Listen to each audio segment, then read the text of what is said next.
I know all of us would do anything for our ball pythons, but did you ever stop to think about what they do for us? I got thinking about some life lessons that I've been learning or have had instilled in me from the hobby. Let's dive in a little deeper on that today.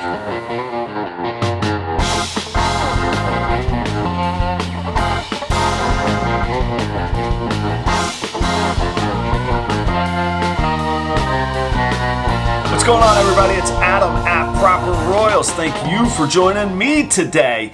This channel is all about my family's journey from ball python hobbyist to ball python business, and we document everything right here as transparently as we can. Be sure to check out the Linktree link below. All links to all of the socials, all of our Morph Market store, NFT collection, contact information if you want to reach out to me directly, all in one nifty place right there on the Linktree link below.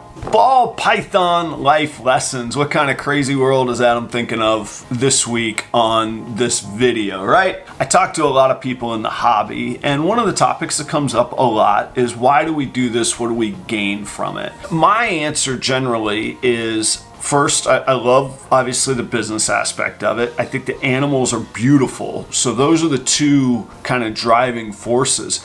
But I've really found benefit in nurturing other living beings and focusing on that over a long period of time. And I get great fulfillment from it. I get a mental relaxation from the crazy world of restaurants that I work in. I get a time to myself daily that is purposeful, rather than, I always make the joke, what else was I going to do? Watch Netflix? But it's a little bit more purposeful than just, vegging out on Better Call Saul or whatever. It builds a routine and a rhythm to what I do. So all of those things are healthy to me personally. Those are things that turns out I was kind of craving in my life that I didn't really realize. And I'm not turning this into a church or a religion or anything like that. I just really enjoy it. It's been a great fulfillment for me, and it's been very helpful beyond just beautiful animals and a cool business. But then I got thinking even deeper. To be successful and have longevity in this hobby and industry, of which I've only now crossed the 2-year mark, so I'm still new, and longevity is still a ways away for me, but I'm working on it. But to have that, some of these lessons you gotta really embrace. You don't really have a choice, or I haven't had a choice in it, and it's been pretty neat to see. So I wanted to share those with you today. What lessons have you learned? What do you think that I missed? What do you engage yourself so wholeheartedly into this hobby for? I'd love to hear from you, and it's a really great connection that we can make when we start talking on this level. Feel free to comment, reach out to me, any of those things. I'd love to discuss it with you. So the first thing that ball pythons teach or require, or a life lesson that we have to hone in on, is, simply put, patience. This is a slow moving hobby. The breeding cycle at best, it's a year-round cycle. Just from first pairing to having hatchlings, it's an 8-9 month process. I start pairing in October, is when I generally seasonally pair. I'll pair year round if I see the signs and that kind of thing. I don't have an ultrasound yet, so I still kind of use a natural rhythm and what my eyes see and tell me to do. Last year, my first eggs didn't arrive until July. This year, I will have eggs in May, coming up very shortly. It's very end of April right now, so the next few weeks business is going to pick up for me here as far as eggs go. October to May, just from the eggs laying, that's 7 months right there, and then from when they lay, it's going to be another 2 months before they hatch, 2 months in the incubator. So you're looking at a very, very long time of anticipation, and I will tell you, anticipation and looking forward to things is one of my favorite things in life. We always think that we want things right now. Looking forward to vacations, looking forward to these hatchlings, looking forward to big life events, looking forward to reunions with loved ones we haven't seen in a long time. Those are kind of the things that keep us going. I actually really value that and get fulfillment from that anticipation as well. But patience is what the snakes teach me. Man, They do things on their own time. Sometimes they go off food and you have to be patient. You can't flip out. They're going to come around. Just keep taking care of them properly. They'll come around and eat. Patience is what they teach us. Holy cow. I like that ball pythons teach us to take a shot. We all look at odds like crazy. What are the odds of this? What are the odds? I pair this, I could get odds of this. I got a 1 in 8 on this. I got a 1 in 16 on this. And what do? We inevitably would go for the long shot. I just bought 2 triple hets. Triple hets. What am I thinking? Not a visual het something or double visual het. Triple het. Like I'm just gonna magically in 2 years put those together and crank out a triple visual, right? But we want to take the shot. We gotta go for it, right? So I like that ball pythons safely, within reason, don't go into debt over taking shots. But they teach us to take a shot. They teach us some optimism and to hope, and I love that. What's that scene from the end of Shawshank Redemption where Red is saying that, you know, hope is one of the best things in life. They teach us to take a shot, and I love that optimism. And the thing is, we hit on those shots. We see people getting results from taking those shots. It's like a healthier or less dangerous gambling and rolling the dice. You know, it's good fun. So I really enjoy taking a shot is what they've encouraged me to do. That's cool, right?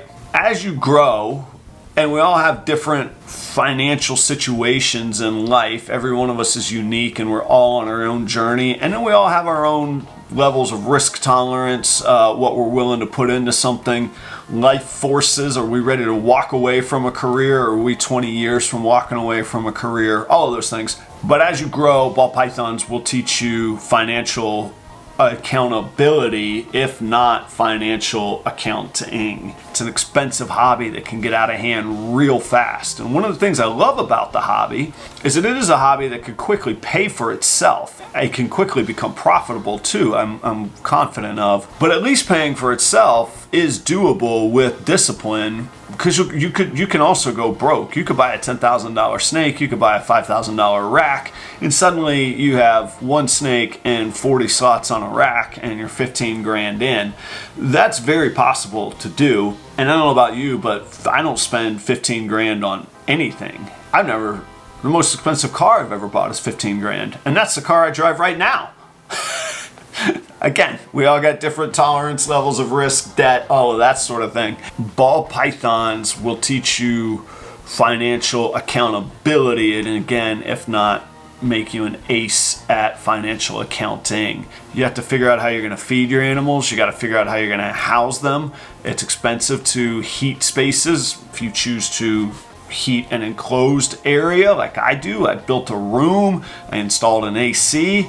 Again, from a cleaning standpoint, I bought a big sink, professional grade dishwashing sink. We have incubators, you know, all of these things. The equipment is expensive, but again, I love that this hobby can pay for itself very, very quickly. My other hobby / business is live music, and I've been a professional musician for several decades now. Let me tell you, it's a much harder grind because the guitars and amps and equipment don't pay for themselves the way that ball pythons do. You still got to go out and earn it with gigs to pay off the expensive equipment. So I like ball pythons for that, but it is going to teach you to be accountable, and it can get out of hand really fast. If you've seen my spreadsheet episode, I get pretty in depth with what I track and where my expenses are. But if you turn it into a business, you can write those expenses off. There's tax benefits for small businesses in the United States that are fantastic.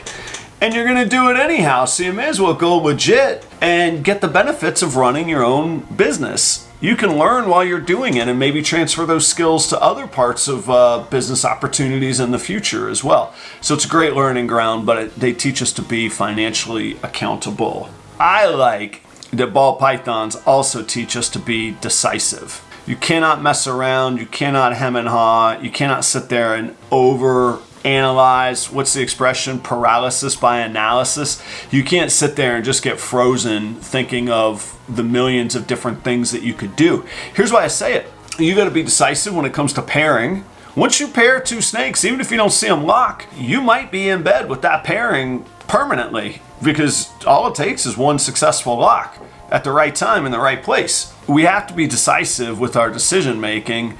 The other thing is you got to be decisive when you want to buy.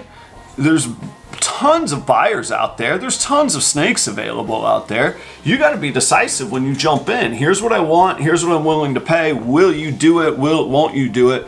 Because it'll sell right away from you. Same thing at shows. You can't go, I like that one, I'll come back. Man, it's going to be gone. If you like it, somebody else likes it. You got to step up. You got to be decisive. Sometimes you got to be decisive when you're handling those snakes too. They all have different moods at different times and different innate sort of personalities. But if you're not decisive in handling, sometimes you can take a shot that will teach you to be decisive. Ball pythons also teach us how to be organized and detailed. All the things that I just talked about are just magnified with the necessity to be organized and detailed. If you don't keep track of your breeding plans and your breeding pairings, you can get normal looking snakes with tons of recessive heterozygous genes in them. If you can't stand by what genes are in there, you're costing yourself money. If you can't stand by what was paired with when, you have to be organized enough to track birth dates, egg dates, incubator dates, to prepare accordingly for hatching. Then when you have hatchlings, you have to prepare accordingly for how you're going to feed them, whether you're going to breed your own rats, buy live rodents, buy frozen rodents. All that stuff takes time and organizing and planning. It all comes down to the care of those animals. So you have to be detailed, you have to plan, you have to organize. You got to be detailed on your own record keeping. Your finances are going to get out of control if you don't. You could spend a literal fortune in this hobby if you're not disciplined, organized, and detailed. Cleaning schedules, fresh water, especially as you get bigger. I'm up to over 50 snakes now that I have that are either breeders or holdbacks. I've got to be just as organized as possible. I use spreadsheets and I track data really daily. I have a cleaning routine. I have a feeding routine. These are all standard, systematic feeding times. My animals that don't or won't or difficult to feed frozen thawed, I have to order live rodents weekly. I track who's eating what so I know when to feed them appropriately so that I'm not overfeeding, both for their health and for my finances. Being detailed just doesn't end with these animals, and it's going to instill it in you because you're going to love the results, you're going to love the animals, you're going to love the hobby. It's going to make you better at being organized, detailed, efficient, economical with your space. All of those things can get out of hand if you're not detailed and organized. So those are what I think the ball pythons have taught me. Again, I'd love to hear what you think that they've taught you, what lessons you've learned, what you've gotten better at, how you've grown as a person. It should be a healthy hobby that way, and I'd love to chat with you about it. I also hope that you'll consider subscribing and checking out these videos right here to keep up with everything that we have going on here at Proper Royals. I can't wait to see you in the next video, and until then, see ya!